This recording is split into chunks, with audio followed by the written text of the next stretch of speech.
primul globuleț. Bunicule! Sta acolo să mănânce cu băiatul el. E frică că nu mănâncă băiatul. Da. Ia Sebița. Nu se mai oprește.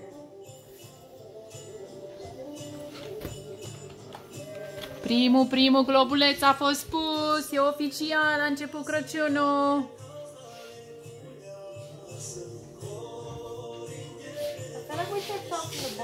What's happening? Yeah, I think you should put the big ones at the bottom and the smaller ones.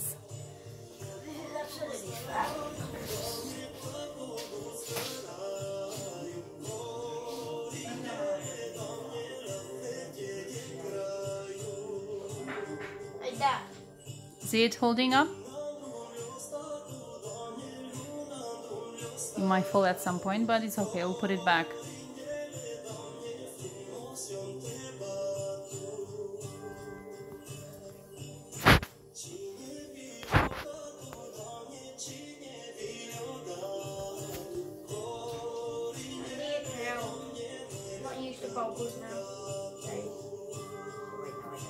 Good job.